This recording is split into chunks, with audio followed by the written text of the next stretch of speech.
In this video, we're going to be going over a major severe weather outbreak going over multiple days late this week, which will be bringing tornadoes, damaging winds, flash flooding, and more across the Midwest and the South. Before we get into this, go down below, hit that subscribe button. It helps out the channel, and you won't miss a video this week as we'll be tracking the storm starting Friday. Now, here is the Storm Prediction Center outlook for Friday on March 14th. We're going to have this big system rolling through with a huge trough and low pressure system that's going to kick winds off to the northeast, bringing a big time severe weather outbreak here, especially with some warmer temperatures. You can see this risk goes a lot more north than you'd think in this early March, as we have a 15% chance it goes as far north as the southwestern tip of Wisconsin. This goes as far south as near the coastline of Texas.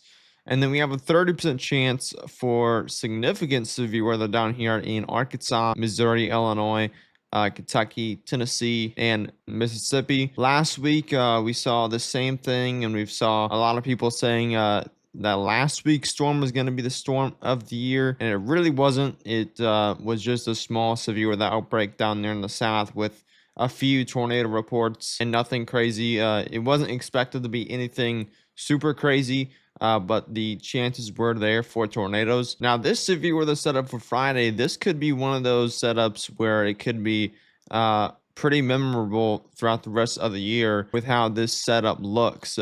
This setup could also be a bust from how it's looking as well. And this risk will be going southeast as we head into Saturday.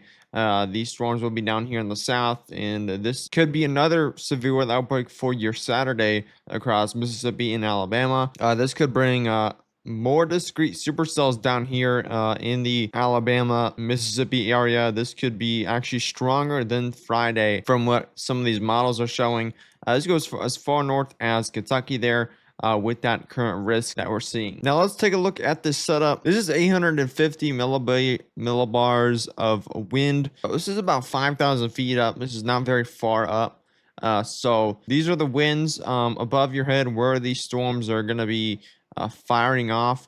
And here's your low pressure system right here. And you can see those isobars kind of wrapping around that low pressure. This is where you're going to see a warm front, you're going to see a cold front, and then you're going to see those storms firing off along that cold front there, kind of going east northeast. And these are your winds again at 5,000 feet. So we have a low level jet right here of around 60 to 70 knots. Those yellows are more 70 knots.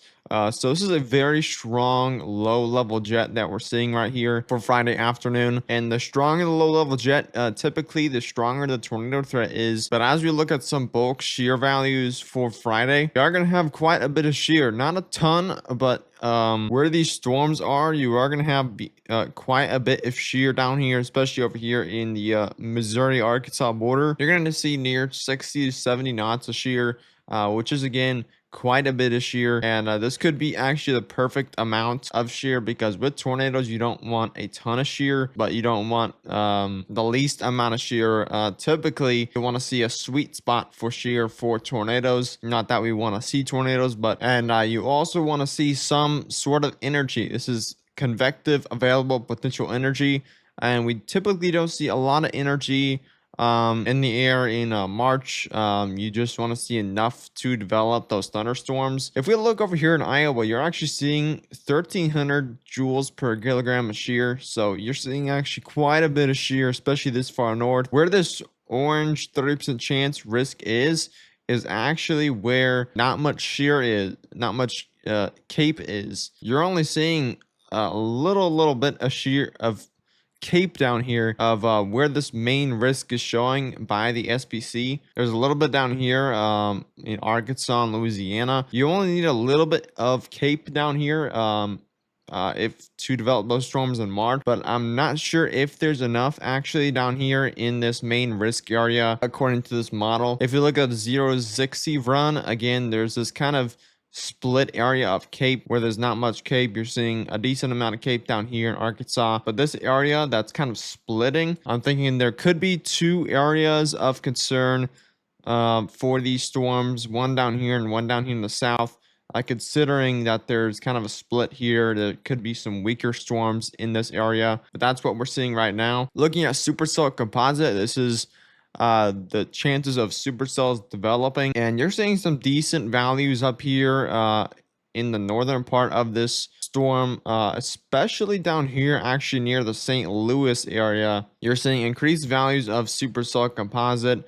Not really a lot of values down here. They are there, but again, only 4 or 5. You're seeing increased values up to 8 over here in this area up north. So what it's looking right now is this tornado threat is going to be more north than the southern threat, but it depends on the mode of storms. So if we see a linear storm mode, those tornadoes chances will diminish up here in the north. But if we see discrete supercells with line storms, that tornado threat is going to be much higher up here in the Midwest. And looking at the moisture within the atmosphere, these are your dew points. So this is on how much moisture is in the air, how humid it's going to feel. And we are seeing with this setup here, you're seeing some moist temperatures up here or down here in the south, especially in Louisiana. You're getting pretty humid with 70 Fahrenheit dew points down here in the south Louisiana about 3 p.m. on Friday. As we head further north, it's going to get drier, but it's still moist. You have some moisture in the air,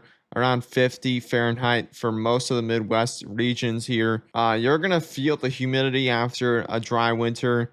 But overall, it's not going to be crazy humid or anything like that. It's going to be enough moisture for these storms, but again, not anything crazy.